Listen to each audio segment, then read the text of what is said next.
This is the news on 92.3 Nigeria Info.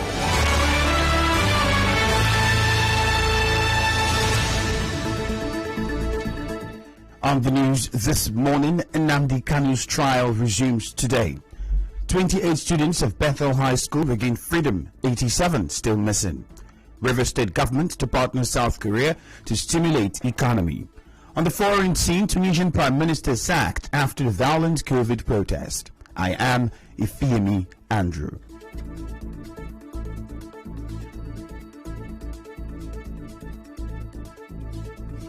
The trial of detained leader of indigenous people of Biafra IPOB, Nnamdi Kanu, will resume at the Federal High Court Abuja today. Kanu was arraigned at the Federal High Court in Abuja after he was arrested and returned to Nigeria on June 29. He was ordered to be remanded in the custody of the DSS while the case was adjourned till July 26.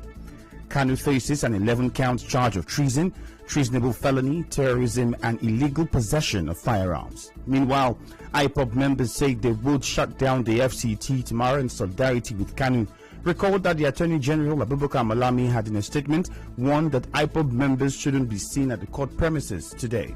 A report says the DSS barred some media houses from covering the trial. No reason was given. Meanwhile, Yoruba Nation agitator Sunday Adeyemo, popularly known as Sunday Igboho, has sued the federal government over the invasion of his house and is demanding 500 billion naira as damages. Igboho filed a notice of application through his lawyer Yomi Aliyu to enforce his fundamental human rights pursuant to sections 33 to 46 of the 1999 Constitution as amended and relevant articles of the African Charter on Human and People's Rights. Igboho is asking the court to, among other things, declare that the July 1 invasion of his house in the Soka area of Ibadan is a violation of the fundamental rights to privacy. Kaduna State Chairman of the Christian Association of Nigeria, Joseph Hayab, has asked parents whose children are still being held by kidnappers to be hopeful that their wards will return unharmed. He spoke in Kaduna on Sunday while confirming the release of 28 students of the Bethel Baptist High School, Damishi, Kaduna State. Reverend Hayab said they are optimistic that the remaining 87 will be set free soon. Your child is in the hands of the bandit. You just have to behave yourself before you reach the life of the innocent child. Well, government in our own case, they've asked schools to close. They want to reschedule their calendar. We are waiting to hear what they are going to say in the rescheduling of the calendar. But we have offered as CAN to church-based schools, facilities that are located in churches within the town. The fact is that on Friday, I specifically offered to the Bethel Baptist High School a facility in CAN premises, which is just about 500 meters away from the police headquarters, for the final year students to use and write their exams. As we battle this bandit, we must not give them room to think that they have succeeded in stopping our children from going to school. Some elated parents spoke to journalists.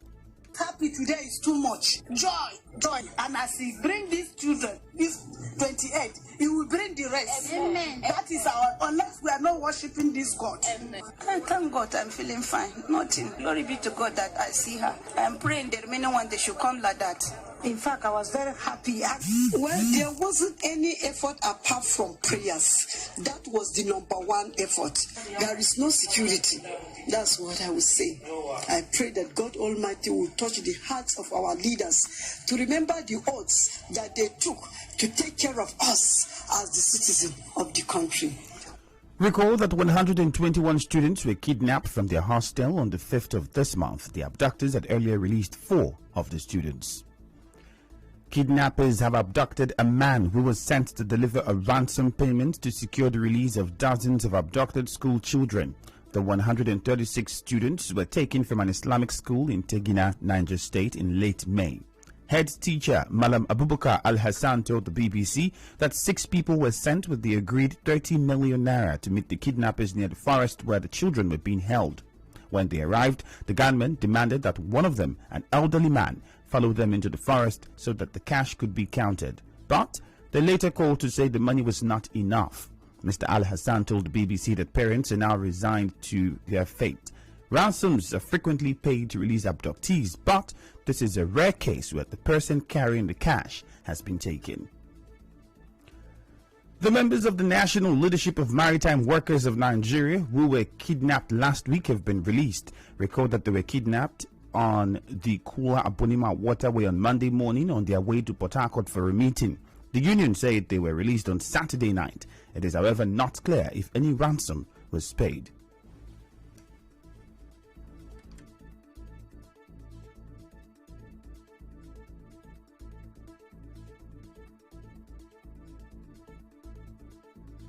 And while Governor Nyesom Wike has called for peace and love among families to help promote unity and safety in the state, he spoke during a church service in Port Harcourt. I have told anybody who cares, no matter how bad your father may be, no matter how wicked your father may be, it is not acceptable to condemn your father in the public. It is not acceptable even before God. There's nothing wrong in you going to your father and telling your father what you did yesterday. I don't think it was the right thing. If your father is quarreling with somebody, go to your father and let him understand the need to make peace. The Chief of Army Staff, General Farouk Yahaya, is in Rivers State on a working visit. Our correspondent gathered that General Yahaya is expected to carry out some official assignments, among them the commissioning of projects at the headquarters of 6th Division, Port Harcourt, this morning. Still ahead, INEC to begin physical registration of voters today. Stay tuned.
The Rivers State government says it is ready to work with the South Korean government and investors to stimulate investment partnerships between the state and Korean companies. Governor Wike spoke when he met with the ambassador Kim Yong-shi, who visited him at the government house in Port Harcourt on Saturday. We have established a cassava processing company that buys off cassava from our local farmers, right? But that is not enough. So we require a lot of support to be able to enlarge or expand that. So we think that if you can give us support in the area of the technical section of it, that will go a long way. And most of our people, private individuals, who are willing to go into capital farming may not have that opportunity because they don't have the right partnership with the foreign investors. As a government, we are willing, with all the necessary documentation, to provide land and give all the necessary waivers and incentives. On his part, Kim Yong-shi said the reports of insecurity in Nigeria, especially in Rivers State, are exaggerated by the media. He declared his readiness to help Nigerian companies penetrate Korean and East Asian markets. We want to see continuous political stability in Nigeria, and that's what I have seen here. And then with regard to our economic cooperation, I have seen some possible areas, not only construction, not only oil and gas, but also agriculture, fishery, and even cosmetics, medicine, pharmaceutical products. The physical registration of voters will begin today. National Commissioner and Chairman, Information and Voter Education at INEC, Festus Okoye, said the continuous voters registration will take place over a period of 1 year. The INEC Resident Electoral Commissioner in Rivers State, Obo Efanga, told Nigeria Info in June that Nigerians who are 18 and older are qualified to register. For those who have not registered before but are qualified to register, those who are 18 and above, Nigerian citizens, they should come and register if they've never registered before. And for people who need to make changes to their registration, they can come to us physically, but they can do that completely online without coming to us physically. The online registration, which was to begin on July 19th and end on July 23, has been rescheduled. The federal government has approved the extension of the deadline for the National Identification Number SIM data verification to October 31. This was disclosed in a statement jointly signed by the head corporate communications NIM, Kayode Adegoke and Ikechukwu Adinde of the NCC on Saturday. They said the decision to extend the deadline follows a request by stakeholders to accommodate registration in hard-to-reach remote areas, foreigners and diplomatic missions, diaspora, and address low enrollment in schools and hospitals as evidenced by enrollment statistics. The World Bank recently put out a report in which Nigeria was x-rayed through the lenses of unemployment, economic hardship and migration. In the research paper, which was put together by a team of economists, it was discovered that Nigeria's unemployment crisis in recent times is the worst in the nation's history. It said little attention is paid to SDG goal on migration. Nigeria is experiencing its worst unemployment crisis, creating migratory pressure with an increase in the number of forced and irregular migrants. It also noted that migration in Nigeria, mostly for the well-off. According to the World Bank, there are 10 areas for consideration for policymakers, and these are structured around 4 thematic areas, namely expanding legal pathways for regular migration, improving support for current migrants, strengthening institutions governing labor migration, and harnessing better data for migration policymaking. In entertainment, BB Niger 6 Shine Your Eye season has launched with 22 housemates. The new season sees 5 contestants from Rivers State, namely Boma, Emmanuel, Saga, Peace, and Beatrice. Esther Ben Yogo emerged the winner of season 3 of the international talent show The Voice Nigeria on Saturday, 24 July 2021, after 18 weeks of breathtaking performances. She gained the highest number of votes to beat the other top talents to walk home with the coveted prizes, including a cash reward of 10 million naira, an SUV, and a recording contract from Universal Music Group. In sports, Japan's Naomi Osaka cruised into the 3rd round of the Tokyo Olympics women's singles with a 65-minute victory over Victoria Golubic.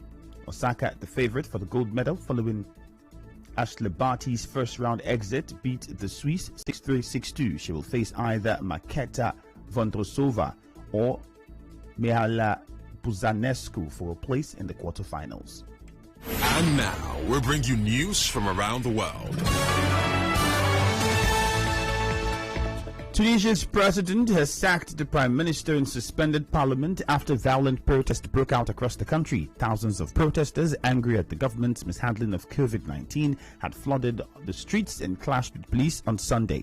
President Kais Saied announced he would take charge with help from a new prime minister, saying he intended to bring calm to the country. But opponents branded his move as a coup. Late Sunday night, protesters celebrated the news that Prime Minister Hicham Mechichi had been sacked. President Saied joined crowds in the capital in Tunis. On the news this morning, you heard that the trial of detained leader of IPOB Nnamdi Kanu will resume at the Federal High Court in Abuja this morning. 28 students of Bethel High School have regained freedom, 87 of them still missing.